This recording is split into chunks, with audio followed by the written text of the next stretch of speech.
MPSC वर जीवापाड प्रेम करणाऱ्या सर्व स्पर्धकांना माझा नमस्कार। आजचा टॉपिक सूर्याचे वातावरण। आपण सूर्याची सर्व संरचना जी आहे ते एका व्हिडिओमध्ये पाहिलेली आहे आणि त्या संरचनेमध्ये दोन भाग आपण पाहिलेले आहेत, एक अंतरंग आणि दुसरे वातावरण। आणि अंतरंगातही आपण बघितले 3 स्तर आणि वातावरणातही आपण बघितले 3 स्तर। आता आपण त्याचे डिटेल्स बघून घेऊया। याच्या पूर्वीच्या व्हिडिओमध्ये तुम्ही पाहिले सूर्याच्या अंतरंगाचे डिटेल्स। आज आपण सूर्याच्या वातावरणातले जेवढे स्तर आहेत त्या स्तरांमधील एकदम डिटेल्स तपशील जो आहे तो समजून घेण्याचा प्रयत्न करूया। पण समजून घेण्यापूर्वी नेहमीच प्रमाणे आपण काय बघणार, तर आपण बघणार आपले 2 डिशक्या प्रश्न। एकदा प्रश्न डोक्यात शिरले आणि उत्तर समजले की विषय समजला। चला मग बघूया आपला पहिला प्रश्न। पहिला प्रश्न, सूर्याचे तेजावरणच का दृष्टीपथास पडते? Why only photosphere is visible? त्याच्या बाहेरील आवरणे पारदर्शी आहेत।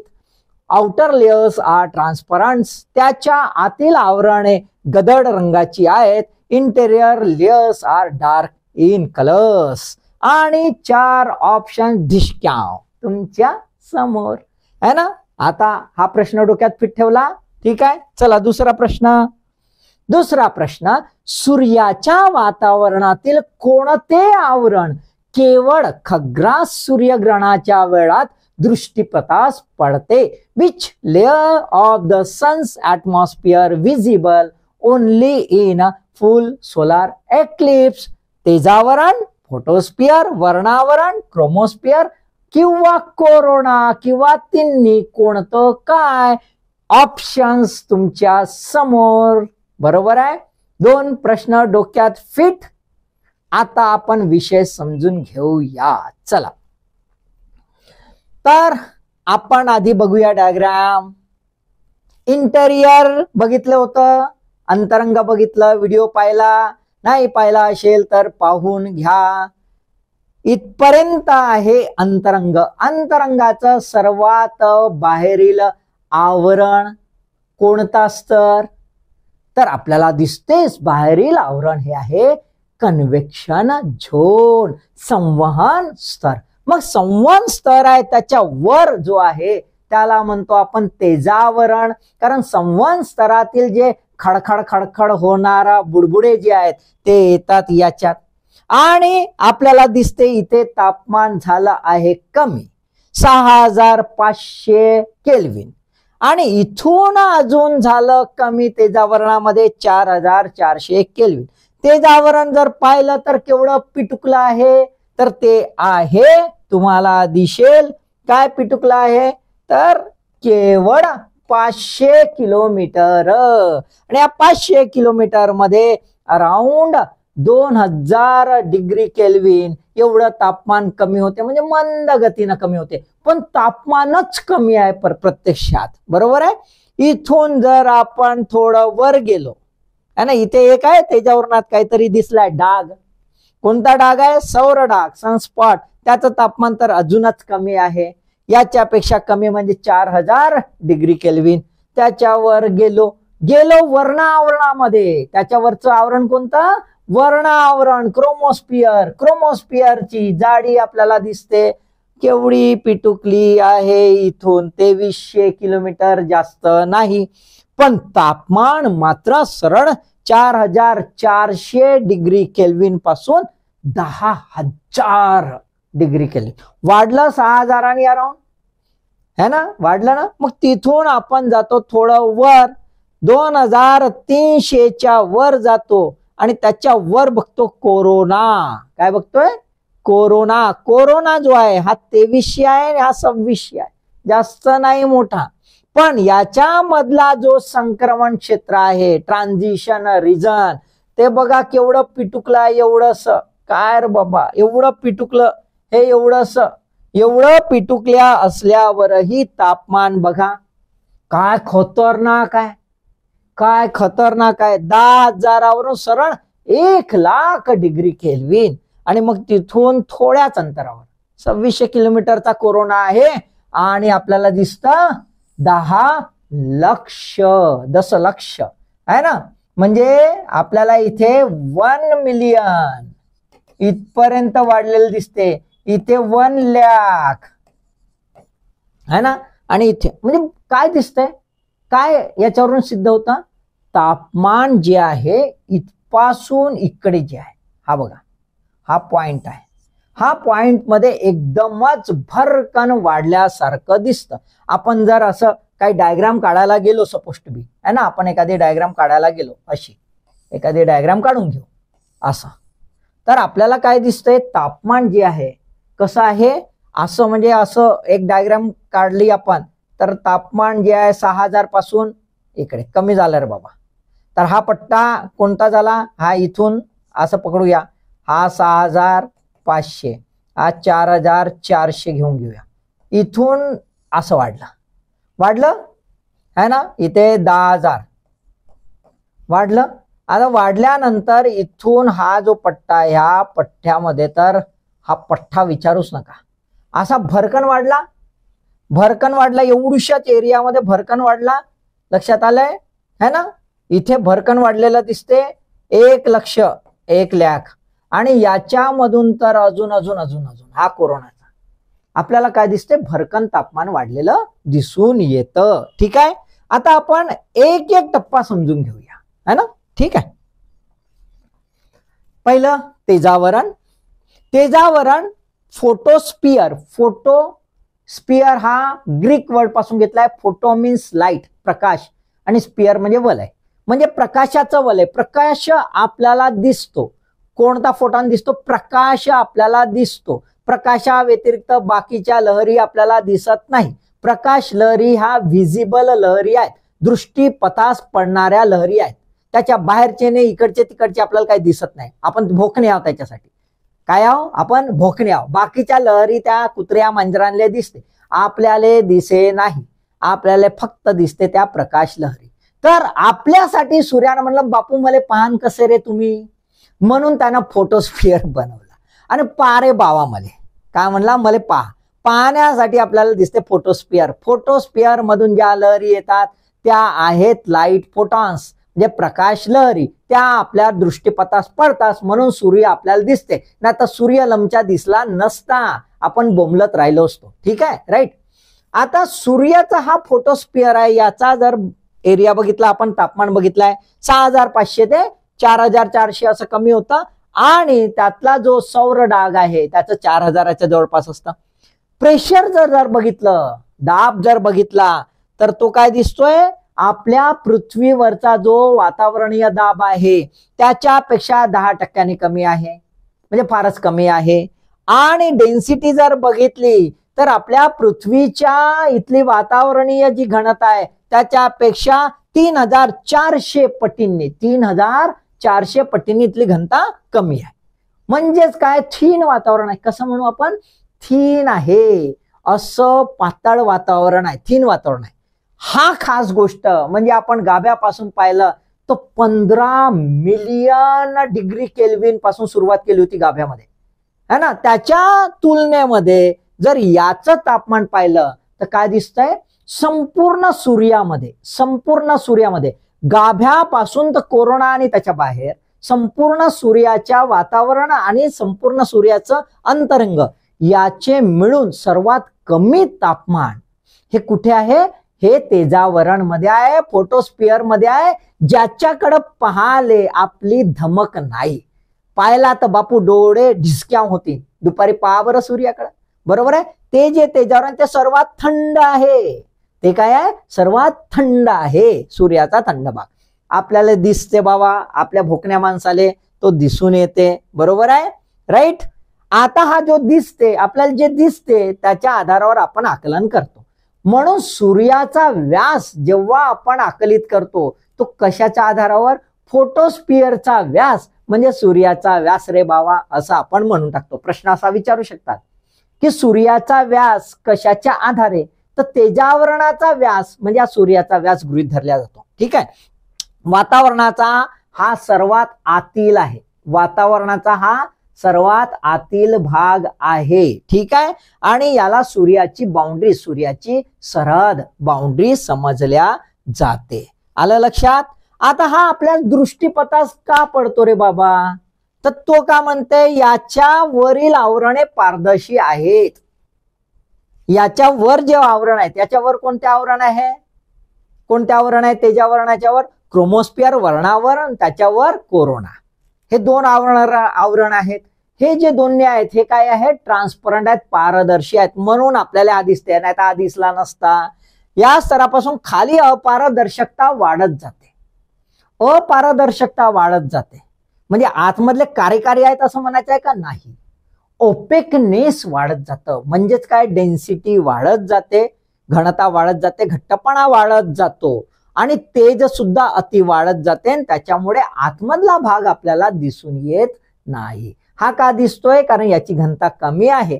पण याच्या वरील ज्या स्तर आहेत त्यांची घनता फारच कमी आहे, इतकी कमी आहे की सहज रीतीने आपण डोकावू शकतो आतमध्ये. पण याच्या नंतर जसं हा फोटोस्फिअर आहे याच्या खाली भरभर गेला तर अपारदर्शकता, ओपेकनेस हे भरभर वाढत जातं आणि कम्प्लीट अपारदर्शक हे 500 किलोमीटर मध्ये होऊन जातं. म्हणजे जिथे फोटोस्फिअर संपतो तिथे अपारदर्शकता पूर्णपणे विकसित होऊन जाते, ठीक आहे. आता आपण जर बघितला हा तर सूर्य बघतो कसा, बघा सूर्याचं खूप महत्वाचं आहे. आपण सूर्य कसा बघतो, असा बघतो, बरोबर आहे, राईट. आणि सूर्य असा बघितल्यावर आपल्याला काय दिसते, असा पूर्ण, बरोबर आहे, असा दिसते.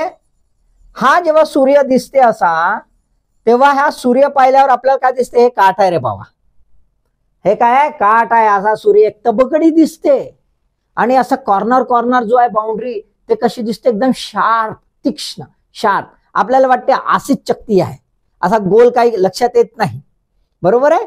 परंतु प्रत्यक्षात मात्र असा एज ज्याला म्हणतो तीक्ष्ण भाग असा कुठलाही नाही. सूर्य काय आहे, सूर्य हा वायूचा गोळा आहे, गुब्बारा आहे. आणि त्याच्यामुळे जरी तो आपल्या दृष्टीपथास असा काठासहित दिसत असला तरी प्रत्यक्षात त्याला काठ नाही. जेव्हा तुम्ही त्याच्यात फॉल व्हाल तर आपल्या वातावरणात जसं आपण स्काय डायव्हिंग करतो ना, पोत येतो, तसंच तिथे होईल. जाऊन पाहायचं असेल तर पहा तुम्ही, है ना. इथं म्हणलंय बा, शास्त्रज्ञांनी तसंच लिहून ठेवलंय की तुम्ही जर सूर्याच्या वातावरणात पडलात स्काय डायव्हिंग करत असे तर जसे पृथ्वीवर येताना असे हेलकावत तसेच यान म्हणते. आता तिथं खरंच असं हेलकावत जाऊन का, लमच्याच तिथं अर्ध्या दुरी जाऊन आम्ही, है ना, तर तसेच भस्म होऊन जाऊ, बरोबर आहे. तर ते काही खरं नाही. पण कसं आहे, पृथ्वीच्या वातावरणासारखं हे कसं आहे, डेन्स होत येतं आणि डेन्सिटी हळूहळू वाढायला लागते, असं शास्त्रज्ञाचं म्हणणं आहे, ठीक आहे, राईट. चला आता आपण बघून घ्या की ही जी आहे उष्णता जी आहे आपल्याला जी जाणवते, आपल्याला जी प्राप्त होते, ती सूर्याचा सर्व प्रकाश केवळ तेजावरणामधून मिळतो. हा काही गाभ्यातील निर्मित उत्सर्जन आपणास मिळत नाही. का नाही मिळत, गाभ्यामध्ये कुठे निर्माण होत आहे उष्णता, सर्व उष्णता ही गाभ्यामध्ये निर्माण होत आहे, पण ती आपल्याला मिळत नाही. आपल्याला तेजावरणामधीलच उष्णता मिळते, असं का, तर त्याचं कारण आहे गर्भामध्ये जे काही उत्सर्जन ऊर्जा निर्माण होते ती काय आहे, हाय इंटेन्सिटीची आहे, हाय एनर्जी फोटॉन्स आहेत, गॅमा रेज आहेत.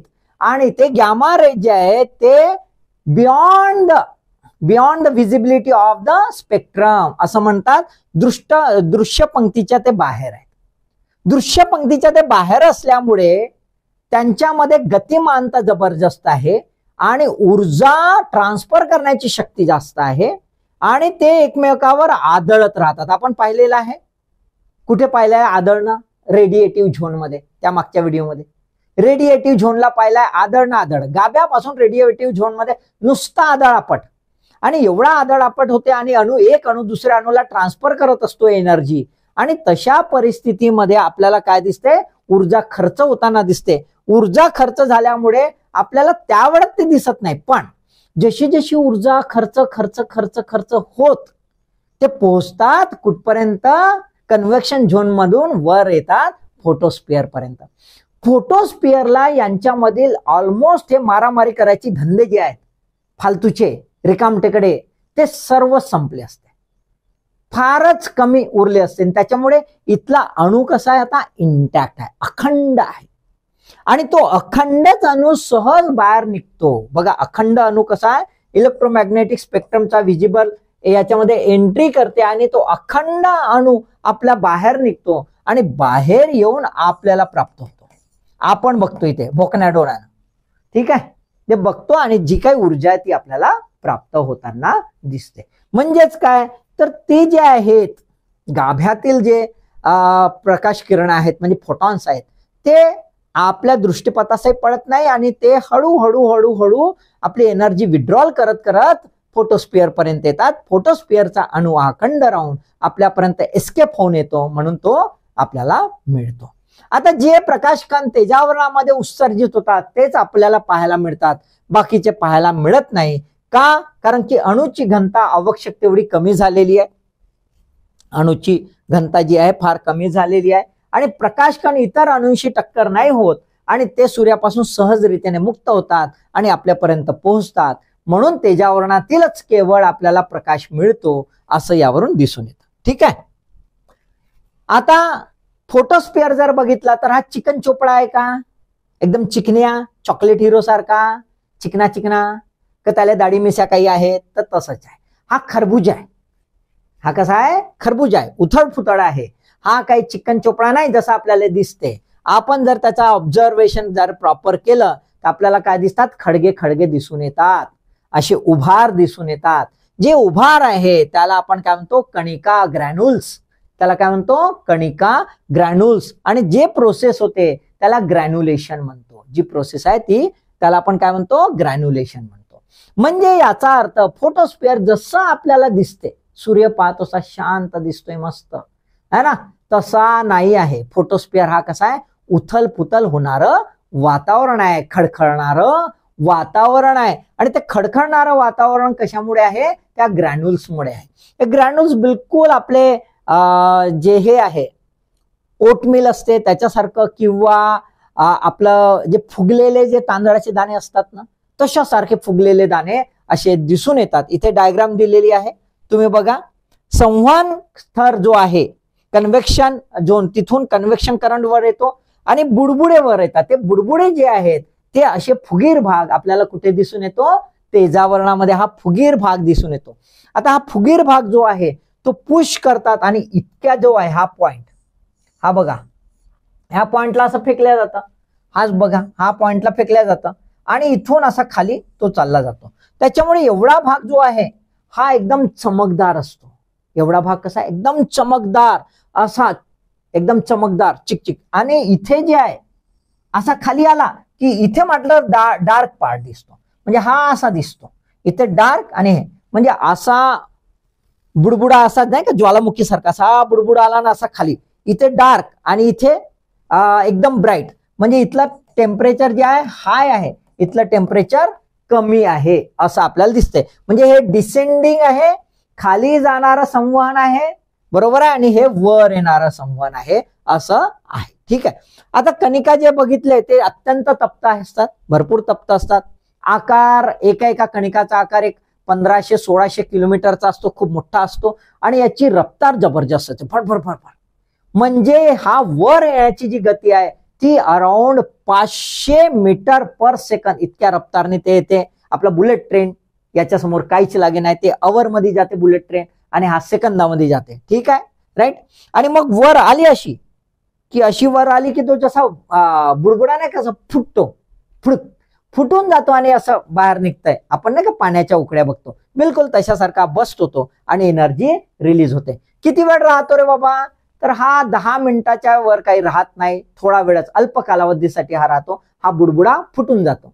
पाण्यातही बुडबुडा क्षणातच फुटतो, तसाही हा याच्यात क्षणात फुटताना दिसतो. हे बघा असं ग्रॅन्युलेशन दिसतं तुम्हाला, आहे ग्रॅन्युलेशन्स. आणि हा जो डार्क पॅच आहे, हा डार्क पॅच काय आहे? हा आहे काय? सौर डाग, सनस्पॉट. तो बघूया आपण नंतर. आता त्याच्यानंतरचे 2 आवरण आहेत तेजावरणानंतरचे, ते म्हणजे वर्णावरण आणि कोरोना. वर्णावरण दिसतोय हा बघा असा, हा काय आहे, total solar eclipse, complete solar eclipse, फुल सोलार एक्लिप्स है ना. टोटल सोलार एक्लिप्स मध्ये बघा हा वर्णावरण क्रोमोस्फिअर एक आहे आणि हा बघा पांढरा सिल्वरी कलर आहे, हा आहे कोरोना. सिल्वरी कलर कोरोना आणि हा रेडिश पिंकिश कलर हा आहे क्रोमोस्फिअर. हे दोन्ही जे आहेत हे कोणाचे आहेत, आधी येतो वर्णावरण क्रोमोस्फिअर आणि त्याच्यानंतर कोरोना हा येतो तेजो आवरणाच्या नंतर. हे दोन्ही जे आहे ते केवळ टोटल सोलार एक्लिप्स, खग्रास सूर्यग्रहण ह्याच वेळात ते दिसून येतात किंवा याच्यासाठी एक विशेष प्रकारचं फिल्टर वापरल्या जातं. ते फिल्टर तुम्ही वापरू शकता. फिल्टर वापरून अल्ट्रा व्हायलेट लाईट जे आहेत ते डिटेक्ट करता येतात. त्याला नॅरो बँड फिल्टर म्हणतात. बरोबर आहे. पण सोबतच जर तुम्ही सॅटेलाइट मध्ये वर कुठे असाल है ना, तर सॅटेलाइट मधून, ऑर्बिटल सॅटेलाइट मधून सुद्धा हे दोन्ही आपल्याला दिसून येतात. म्हणजे 3 बाबींमध्ये दिसतात. एक टोटल सोलार एक्लिप्स, दुसरं फिल्टर वापरल्यावर आणि तिसरं जे आहे स्पेशल फिल्टर, नाहीतर तुम्ही कोणते फिल्टर घ्या लमचरवा, आणि तिसरं जे आहे ते ऑर्बिटल जे सॅटेलाइट आहे त्याच्यामधून आपल्याला दिसू शकतात. प्रश्न विचारू शकतात त्याच्यावर. ठीक आहे, राईट. आता हे का दिसत नाही है ना, आपण पाहिलं तेजावरण का दिसतं, कारण हे पारदर्शक आहेत. आणि हे का दिसत नाही, कारण हे पारदर्शक आहे. हे पारदर्शक आहे म्हणून तर दिसणार नाही ना, राईट. हे पारदर्शक आहे, त्यातली हे जे आहे उत्सर्जन करण्याची लाईट एमिटिंग कॅपॅसिटी ते फार कमी आहे एकदम, आणि एकदम धुसर दिसतात ते. आणि गंमत अशी आहे की याच्यानंतरचं जे तेजावरण आहे म्हणजे फोटोस्फिअर, ते एवढं प्रखर आहे, एवढं ब्राईट आहे की त्याच्यामध्ये हे लुप्त झालेले दिसतात. तर 3 कारण आहेत हे का दिसत नाही. पहिलं, हे पारदर्शक आहेत म्हणूनच दिसत नाही, सोप्प. दुसरं, यांच्यामधून प्रकाश जो आहे तो फारच कमी येतो, फेंट आहेत. आणि तिसरं, तेजावरण जे आहे फोटोस्फिअर ते खूपच ब्राईट आहे यांच्या कंपॅरिझन मध्ये, म्हणून ते दिसतं, हे दिसत नाही. 3 कारण आहेत. आता बघा कोरोना जर बघितला आपण तर कोरोना काय दिसतं, 1 million times फेंटर than the photosphere. Photosphere पेक्षा 1 मिलियन टाइम्स फेंट आहे, किंवा 1000 times faint than the brighten of the brighten sky. म्हणजे आपलं जे दुपारचं नाही का, दुपारचा आकाश दिसतं, दुपारचा आकाशाच्या 1000 टाइम्स ते फेंट आहे, एकदम धुसर दिसतंय. ठीक आहे. आता आपण बघूया क्रोमोस्फिअर बाबत. क्रोमोस्फिअर मध्ये जर बघितलं तर 4400 सुरू झाला आणि भरभर आपल्याला वाढताना दिसते. फोटोस्फिअरच्या नंतर तापमान वाढताना दिसते. तुम्ही म्हणता तापमान वाढते आणि ते दिसत नाही. तापमान वाढते ते दिसत नाही, त्याचं कारण लक्षात घ्या, ते पारदर्शी आहे. मग पारदर्शी का आहे, तर तिथली डेन्सिटी खूपच कमी आहे. जिथे डेन्सिटी अत्यंत कमी असेल ते दिसणार का. वातावरणातली डेन्सिटी कमी आहे म्हणून वातावरण दिसते का, आपल्यातलं हवा दिसते का, नाही. आलं नाही लक्षात. ठीक आहे, ते लक्षात ठेवायचं बरं. नाही तुम्ही म्हणाल आमच्या तापमान तर वाढते आणि ते ब्राईट काऊन नाही. ठीक आहे. कलर कसा आहे, क्रोमो म्हणजे कलर, क्रोमोचा अर्थ कलर, ग्रीक वर्ड आहे स्पियर. क्रोमोचा कलर कसा आहे तर लालसर छटा. बरोबर आहे.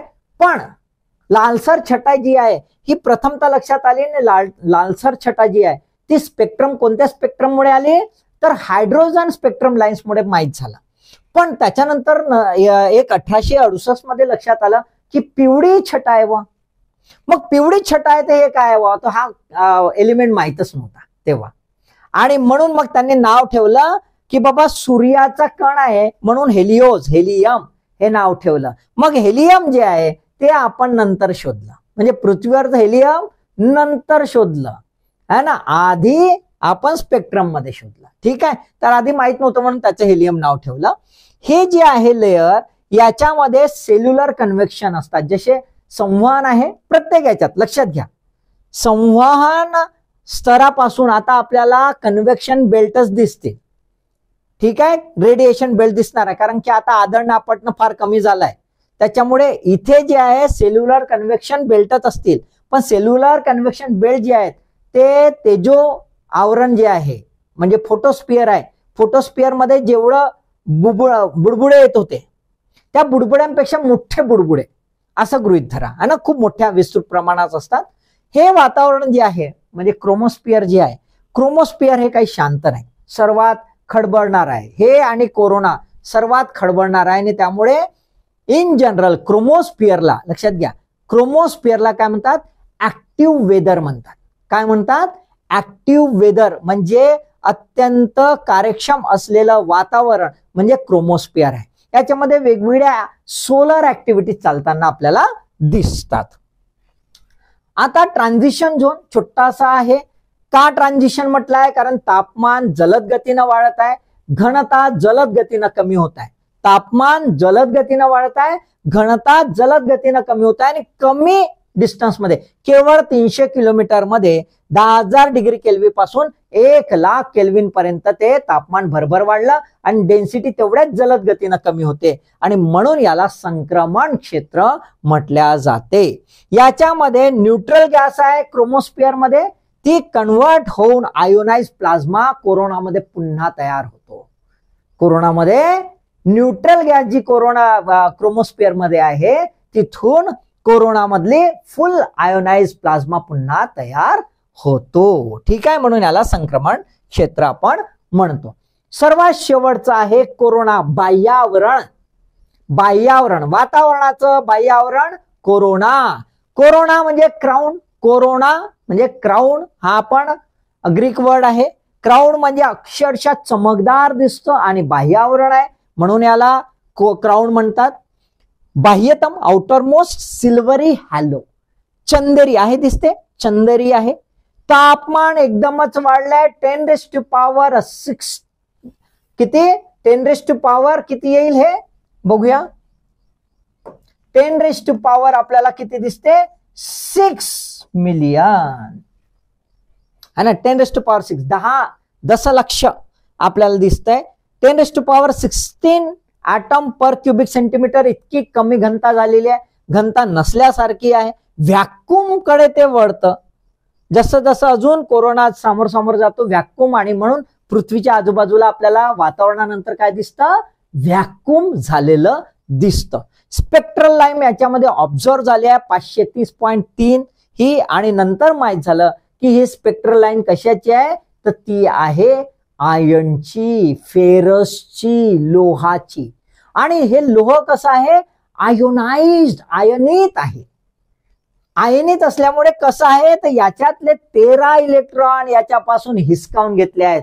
बिचारा लुला लंगडा झालेला आहे, त्यामुळे आयनिक कंडिशन मध्ये हा आपल्याला दिसून येतो. आयनिक कंडिशन का झालेली आहे आयनची, लोहाची, त्याचं कारण आहे तापमान कसं आहे, 1 मिलियन डिग्री केल्विन, त्याच्यामुळे हा ढिशक्याव झाला आहे, बेकार हाल झालेले आहेत.